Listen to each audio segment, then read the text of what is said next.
Y'all, when the MAGAverse found out that JD Vance was married to a Brown, they were wiling out on the Twitter. So, who is Usha Vance, the Indian American lawyer married to JD Vance? After I do some of this article, I'm going to show you some of the tweets from the MAGAverse. Many Republicans have welcomed Usha Vance, the Indian American wife of Vice Presidential nominee JD Vance, as a symbol of generational change and growing diversity in the party ranks. Usha, 38, a corporate lawyer who used to be a registered Democrat, is the daughter of Indian immigrants and a practicing Hindu. Danny Willis, 25, chair of Delaware Young Republicans, said, with this ticket, with the show of diversity in what would be the second gentleman and the second lady of the United States, I'm extremely proud to be a Hispanic male and a Republican. Usha has a very different story to tell from the last Republican second lady, Karen Pence, a white grandmother and devout Christian from Indiana who was an elementary school teacher and watercolor artist. She is the daughter of Krish and Lakshmi Chiklukuri, who hailed from the Indian state of Andhra Pradesh and later settled in California. Krish is an engineer and university lecturer, Lakshmi a biologist and college provost. They are part of a tight knit community of Indian American academics in the suburban San Diego. Usha recalled in a recent Fox News interview, I did grow up in a religious household. My parents are Hindu, and I think that was one of the things that made them such good parents, that make them really good, really very good people. Now, some of the tweets. This person says, wait, is he married to a Brown? Jada says, I'm sure this guy is going to be great on immigration. Stu Peters says, Trump VP nominee JD Vance and his Indian wife have 3 children named Ewan, Vivek, and Maribel. He's not one of us. There are a lot more tweets than this. Twitter is definitely full of people that want to keep the Republican Party alabaster. They are not welcoming of other religions and other colors other than alabaster. Nick Fuentes went on a rant as well. Has a non-white wife, an Indian wife, and a kid named Vivek. All his kids have Indian names. So it's like, what exactly are we getting here? And that's not a dig at him just because I'm a racist or something. But it's like, who is this guy really? Do we really expect that the guy who has an Indian wife and named their kid Vivek is going to support white identity? Like, there's a white genocide going on in the world. White people are being systematically replaced in America and Europe through immigration and to a much lesser extent due to intermarrying. This guy has a non-white wife and a kid named Vivek. This guy is going to be a defender of white identity? I don't think so. This guy's going to defend American identity? If he does, it's going to be no better than any of these other civic nationalists like Vivek Ramaswamy. How else could you countenance American identity if you have a mixed up family like that? JD. A few months back, when I heard what JD Vance said about the sexual revolution and compared it with no fault divorce, I knew that he was problematic. It was an audio from a couple of years ago. Y'all need to hear this. So, this is from Salon. Shift spouses like they change underwear. JD Vance decried divorce, but now loves Trump. Trump's running mate denounced divorce for even violent marriages, but he's mum on his boss's wives and mistresses because they are. These people are all some hypocrites and they're bending the knee for this person that has no morals or no foundation. But, all of that goes out of the window where it comes to politics. As recently as 2021, the newly announced Republican candidate for Vice President, Senator JD Vance of Ohio, had harsh words for Americans who divorce, including those who did so to leave abusive marriages. Divorcees, Vance argued, are quitters who ruin their children's lives. This is one of the great tricks that I think the sexual revolution pulled on the American populace. which is the idea like, well, okay, these marriages were fundamentally, they were maybe even violent, but certainly they were unhappy. And so getting rid of them and making it easier for people to shift spouses like they change underwear, that's going to make people happier in the long term. The 39-year-old Vance went on to argue that kids who grew up in my generation ended up with family dysfunction because couples are no longer doggedly determined to stick it out.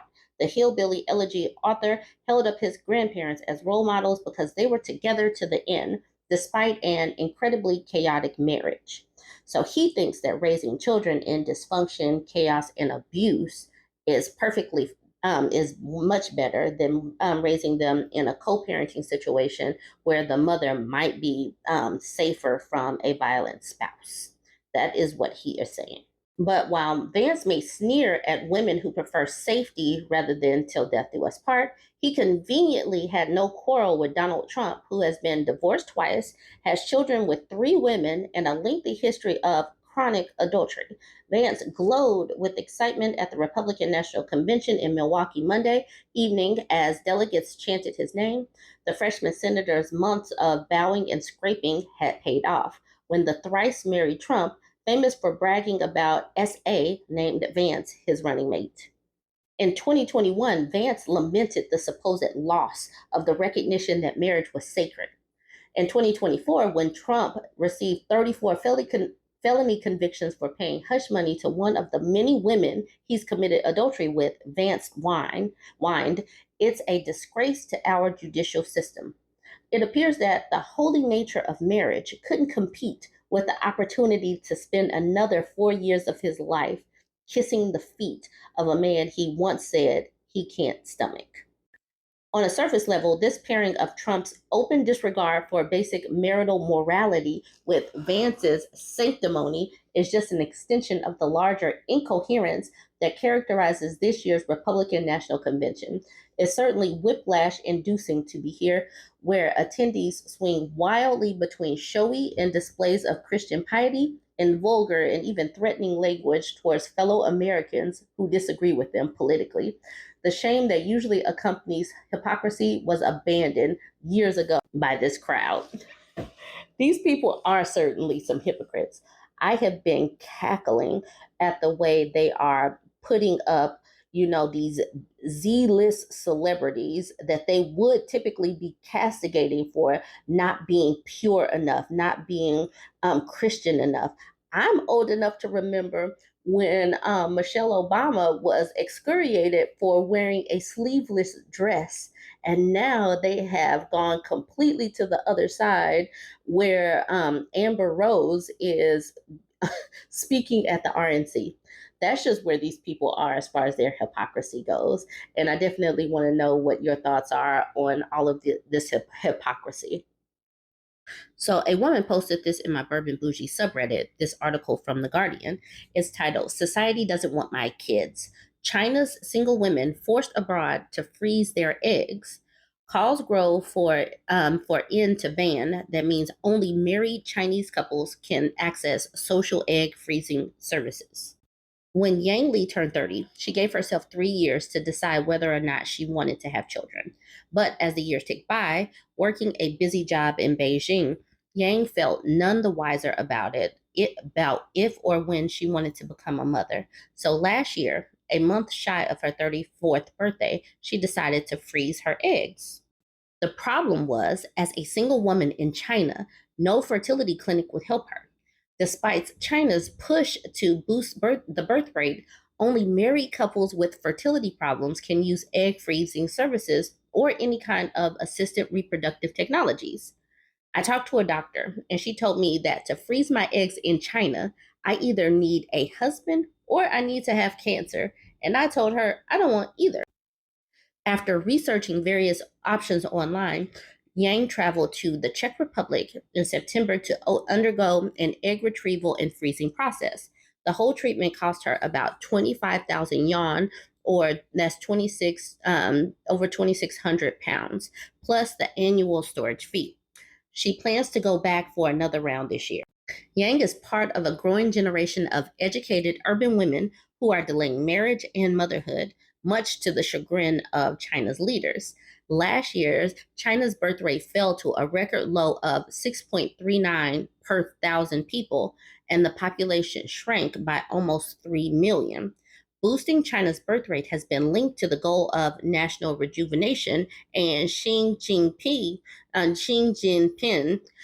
China's president, has called on society to actively cultivate a new culture of marriage and childbearing. The use of social egg freezing for the purposes of delaying having a baby until later in life is seen by China's leadership as antithetical to such a drive. Barred from accessing the services that tens of thousands of women in other countries avail themselves of each year, Chinese women with the means are looking overseas to preserve their hopes of becoming a mother later in life. Chinese social media, in particular, Zhao Hongshu, a female focused app with more than 200 million users, is awash with young women exchanging tips on where to go to procure the treatment. Yang saw positive reviews of the Czech experience on Zhao Hongshu when she was researching potential destinations. In the end, she settled on the Czech Republic because it was cheaper than going to the United States and because the country allows frozen eggs to be transported out of the country for IVF later down the line. It was very difficult to get practical information, says Yang, who used a VPN to bypass China's blocks on accessing the open internet to search on Google, as well as Zhao Hongshu. I have the luxury of being able to financially afford it and also the luxury from my work to be able to travel on holiday because it's quite a lengthy period of time. So I think I'm really lucky. But if you ask me again, I think this has been a really painful process.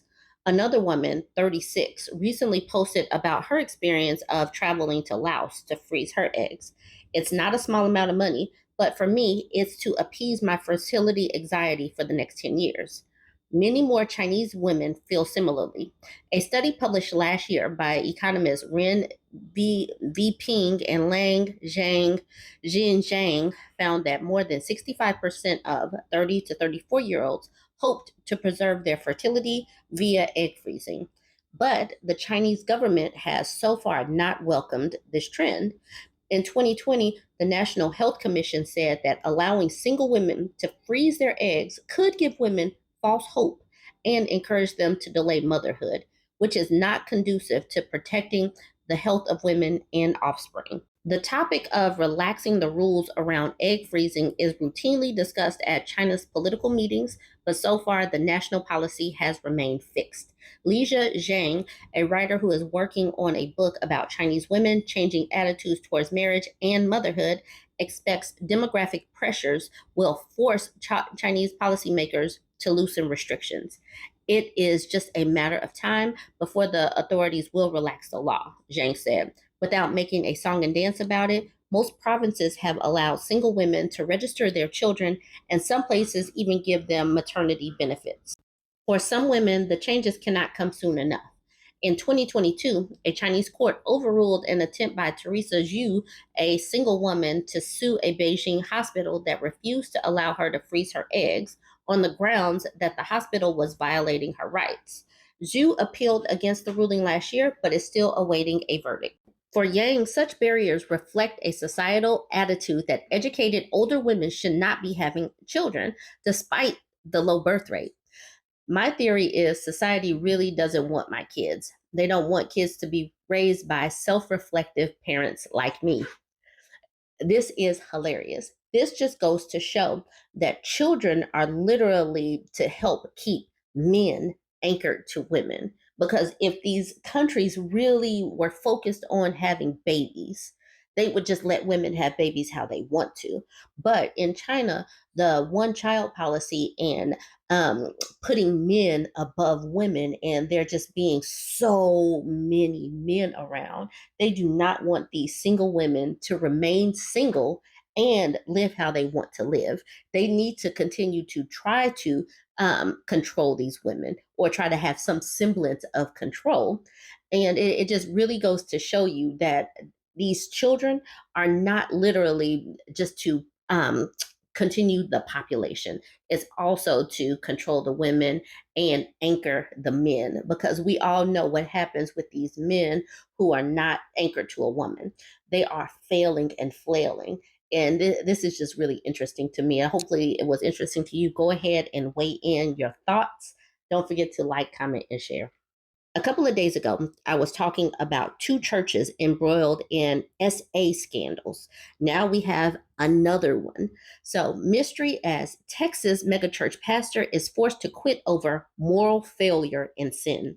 And one of the churches from a couple of days ago was also another Texas church. Texas churches are going through it.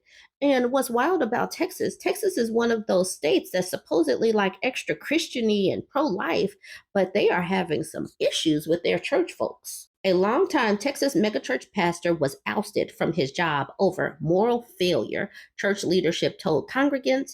Tony Camarota, 51, was an associate pastor at Stonebriar Community Church in Frisco for 17 years before he was fired on July 7th. Church leadership said he confessed to a moral failure and sin that disqualifies him from working there, according to an email obtained by blogger and watchdog Amy Smith. Stonebriar did not specify what Camarota's failure was, but advised members to avoid discussing the matter. Please guard against giving the devil any foothold for more damage to our church through unnecessary speech and speculation. So they cannot talk about it. This is so wild that people continue to want to keep things hidden, keep more secrets. So this is Tony, 51, and at the bottom here's Tony with his family. All right, here's the statement from the church. Dear church family, with a heavy heart, we want to inform you of sad and difficult news. On Sunday afternoon, July 7th, Pastor Tony Camarada confessed to church leadership of a moral failure. He is deeply remorseful, but his sin disqualifies him from serving on our staff as a pastor. After much prayer, seeking God's direction, discussion as leaders, and then talking to Tony, we have terminated his employment effective immediately. While Tony will no longer be employed with us at Stonebriar, please pray with us as we continue demonstrating the grace of Christ to him and his family. They need our help. And please guard against the devil, any foothold for more damage to our church through unnecessary speech and speculation. This is a sad day, and we don't want the devil making it worse through any one of us in the days ahead. They are always putting it on the devil. At what point does this whole free will and accountability kick in for these people to actually take some responsibility for their own actions? Why is it always some outside entity? Why isn't it just a failure on their part versus the devil? The devil is doing it. They continue with heavy, heavy hearts and requesting your prayers. So they're requesting prayers, and I really wonder what this is. And I was scrolling Twitter to see if anybody had come up with anything in the comment section, and there was nothing. If anybody is in the Texas area and y'all know what happened, go ahead and weigh in. These pastors are really like these scandals keep coming out. And it's like I said, it's just really wild that all of these holy folks are getting caught up. Aren't they supposed to be leading by example and being a light? I don't know. That's what I would think. I mean, they keep letting the non Christian people know that we're the ones that are going to hell, but they're the ones that are behaving in this manner. All right, join the conversation. Don't forget to like, comment, and share.